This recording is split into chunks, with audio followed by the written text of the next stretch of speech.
As someone who's played video games for quite some time, I've learned that a good game will stick with you for a while, but a great game will stay with you forever. The experience of BONEWORKS is a tier above any other game that I've played. From its whimsical art direction to its otherworldly soundtrack, there simply ain't enough words on this earth to describe the feeling of your first playthrough. But it's a VR title, so I should have expected that, right? Whether you're into VR or not really doesn't matter, because today isn't about breaking down the graphics or the story of BONEWORKS. Instead, I'd like to dive into some of the intricate silent storytelling that Stress Level 0 has left littered all over the game. I'm your host, Ace the Slasher, and today we're taking a field trip into MythOS. Before we begin, I'd like to put out a big fat spoiler alert for this entire video. If you haven't played BONEWORKS for yourself yet, I highly suggest you wait until you experience the magic yourself, and then come back to join me afterwards. Also, throughout this video, I'm going to throw out some theories on Stress Level 0's next game, Bone Lab. With that out of the way, let's get into this.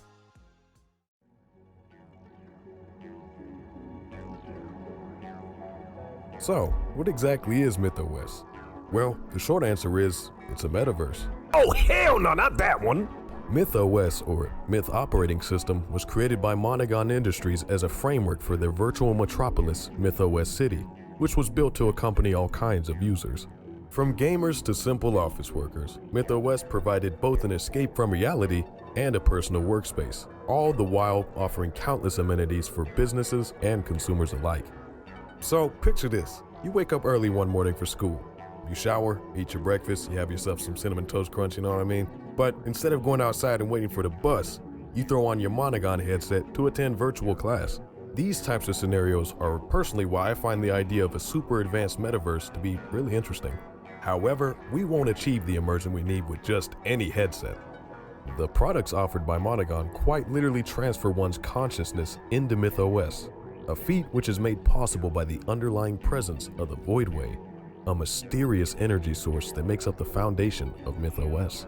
But if that wasn't strange enough, inside of the simulation, Monogon offers a range of consumables that can enhance the user's experience in varying ways.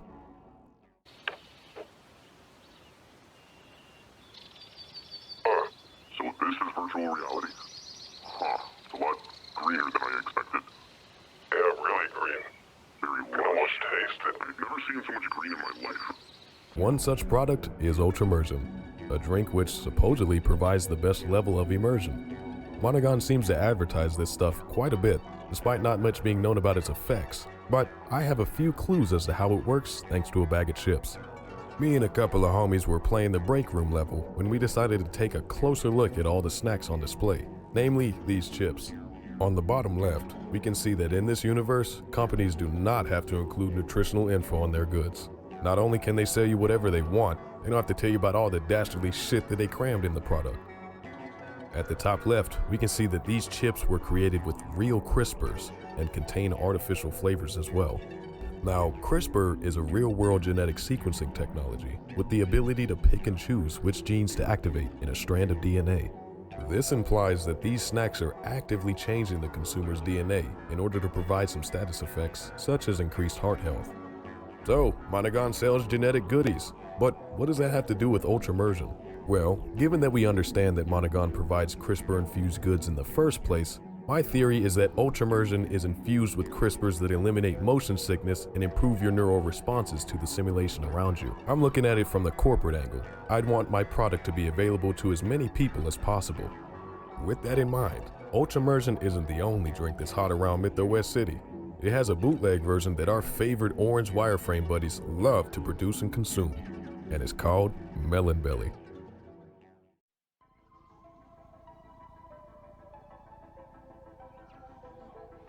This watermelon-flavored beverage is far more than a regular drink. It's been touched by the void. Labeled as melon bootleg, this stuff is advertised as the drink that Monogon doesn't want you to have. Scribbled onto each bottle is the process of creating the mysterious beverage, which is as follows.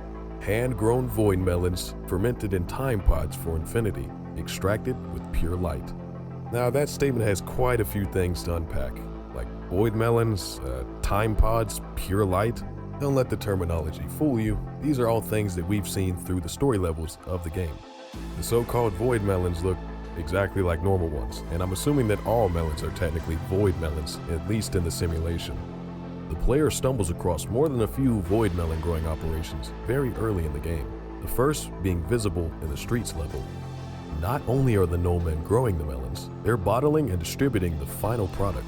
As funny as the idea of a thugged out drug lord nobody running his business GTA style is, unfortunately, that doesn't seem to be the case.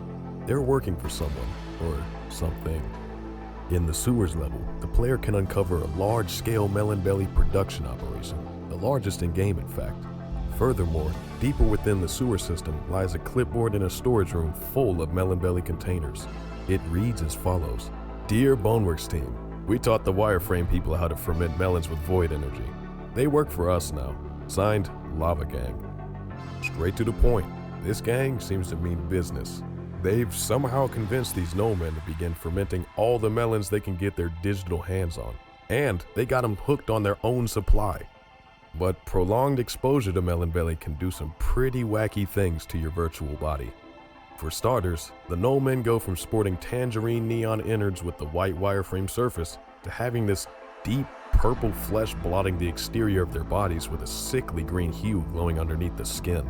Even more interesting, a set of glowing teeth and gums can be seen in their mouths. They look exactly like what a virtual crackhead should be. As the corruption worsens, these no-men will write various things on the walls where they're found. This ranges from advertising Melon Belly to even referencing the void itself. Furthermore, they've been known to break into restricted areas and steal the hanging pure light panels in order to install them over a time pod. My guess is that the void is able to warp the bodies and minds of these artificial entities through the exposure to Melon Belly. But a question remains. Why is Lava Gang causing these no-men to do this? As of yet, we don't really have a definitive answer, but I get the feeling that in the next game, Bone Lab will clear up the identity of Lava Gang. I mean, I see a lot of lava in the trailer, so I'd say it's worth thinking about. To recap, we've covered that Monogon is selling some pretty questionable stuff to its users, and there's a serious melon addiction going around. But what about the city itself? From inverse mass manipulation to geometry recycling, there's a whole new set of virtual sciences at work in this place.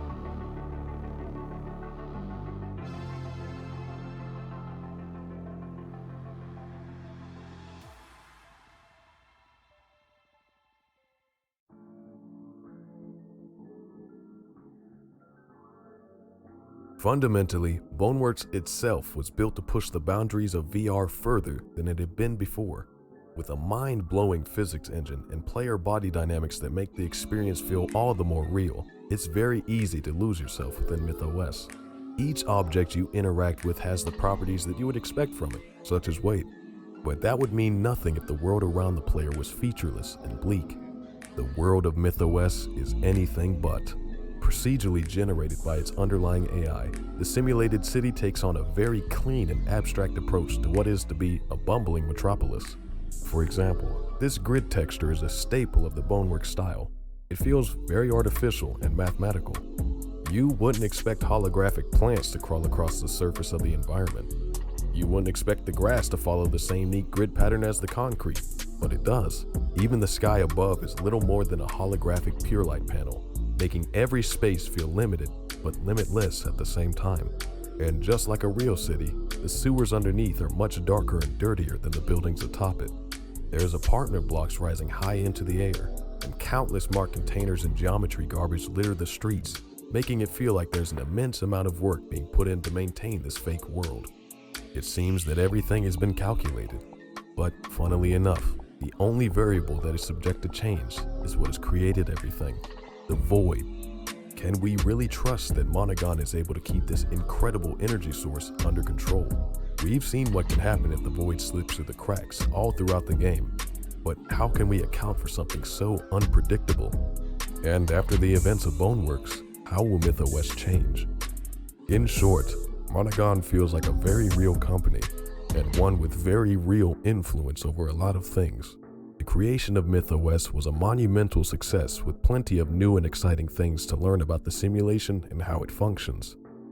But it seems that even the executives don't truly understand the complexity of their scientific breakthroughs, and I have a strong feeling that BoneLab will show us just how cryptic the Voidway can truly be.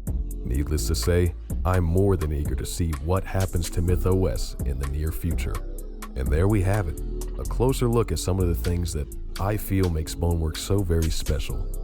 Despite your opinion on how BONEWORKS' story was displayed through the campaign, you can't deny that there's plenty of world building at work that is simply too cool to ignore. With the release of BoneLab, I'm hoping for a resurgence in interest of all things BONEWORKS, so we can get to dive a little bit deeper into even more details that each player has found. If you enjoyed my little rant, or even if you didn't, go ahead and drop a like or dislike, and be sure to comment some theories that you have for BoneLab or some things that you found interesting in the BONEWORKS universe. Much love, y'all. I'll be cutting it up with you in the next video. I'm out of here.